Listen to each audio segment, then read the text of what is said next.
আমরা তো আসলে গত ১৫ বছরে দেখেছি যে প্রধানমন্ত্রী গর্ব করে বলছেন ওনার পিয়ন ৪০০ কোটি টাকার মালিক, সে হেলিকপ্টারে করে চড়ে ঘুরে বেড়ায়। সো এই কথাগুলো তো আসলে প্রত্যেকটা দলের নেতাকর্মীদের কানেই গেছে।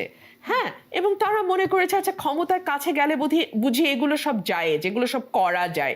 এগুলো যে করা যায় না, এগুলো যে ভয়াবহ ক্রাইম এবং এগুলো যে পানিশেবল অফেন্স, এই কথাটাই তো অনেক নেতাকর্মী এখনো বুঝতেই পারছে না। তাদেরকে বোঝানোর দায়িত্ব আমাদের। বর্তমান পরিস্থিতিতে বিএনপি ক্ষমতায় যাবেন এই আশা বা আশঙ্কা, এই দুইটা থেকে অনেক নেতাকর্মীদের আচরণে বিভিন্ন পরিবর্তন দেখা যাচ্ছে। বিভিন্ন দখলদারি, চাঁদাবাজির খবর নিশ্চয়ই আপনিও পত্রিকায় দেখে থাকেন, এবং বারবার আপনিও বিভিন্ন জায়গায় বলেছেন আমরা কিন্তু এখনো ক্ষমতায় যাইনি, এবং আপনাদের ভারপ্রাপ্ত চেয়ারম্যান জনাব তারেক রহমান বলছেন আমরা এখনো ক্ষমতায় যাইনি, অনেক চ্যালেঞ্জ মোকাবেলা করতে হবে। সো কেন আসলে এই ভাবটা সবার মধ্যে চলে আসলো যে ক্ষমতায় চলে গেছে, বা ক্ষমতায় চলে গেছে এই নিশ্চয়তা আসার পরপরই কেন দখলদারি, চাঁদাবাজি এগুলো চলে আসলো মানুষের মধ্যে? দুঃখজনক, ভীষণ রকম দুঃখজনক। এবং আমি এটা মিডিয়াতেও বলেছি যে আমাদের দলের নেতাকর্মীরা বিভিন্ন রকম অপকর্মের সঙ্গে যুক্ত হচ্ছে। পরে দল আমার কাছে জানতে চেয়েছে যে ৭২ ঘন্টার মধ্যে একটা তালিকা দেওয়ার জন্য বলেছে। আমি ৬৯ ঘন্টার মাথায় একটা ১৬৮ পাতার রিপোর্ট জমা দিয়েছি দলের কাছে। আমি আশা করব দল সেই ব্যাপারে ব্যবস্থা নেবে, বিকজ আমি এরপরে আর আপডেট জানি না দল কোনো ব্যবস্থা নিয়েছে কিনা।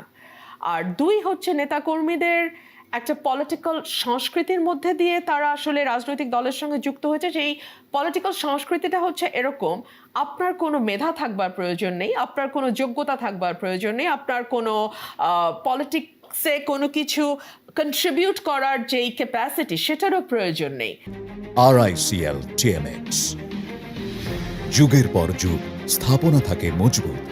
VRM প্রযুক্তির RICL TMX। আপনি যদি তেলবাজি এবং অর্থকরী বৃত্তের মালিক হতে চান, আপনাকে সবচেয়ে সহজ পথ হচ্ছে রাজনীতির সঙ্গে যুক্ত হওয়া। বিকজ আমরা তো আসলে গত ১৫ বছরে দেখেছি যে প্রধানমন্ত্রী গর্ব করে বলছেন ওনার পিয়ন ৪০০ কোটি টাকার মালিক, সে হেলিকপ্টারে করে চড়ে ঘুরে বেড়ায়। সো এই কথাগুলো তো আসলে প্রত্যেকটা দলের নেতাকর্মীদের কানেই গেছে। হ্যাঁ, এবং তারা মনে করেছে আচ্ছা ক্ষমতার কাছে গেলে বুঝি এগুলো সব যায়, যেগুলো সব করা যায়। এগুলো যে করা যায় না, এগুলো যে ভয়াবহ ক্রাইম এবং এগুলো যে পানিশেবল অফেন্স, এই কথাটাই তো অনেক নেতাকর্মী এখনো বুঝতেই পারছে না। তাদেরকে বোঝানোর দায়িত্ব আমাদের। আমি আমার এলাকায় যতবার সমাবেশ করেছি, আপনি তো বলছিলেন, আপনি লক্ষ্য করেছেন যে প্রতিটা জায়গায় আমি বলেছি আমরা কিন্তু ক্ষমতায় আসিনি, আপনারা মাটির দিকে তাকিয়ে কথা বলবেন। ক্ষমতায় আসলেও কি এটা করা যায়? ক্ষমতায় আসলেও নিশ্চয়ই মাটির দিকে তাকিয়ে।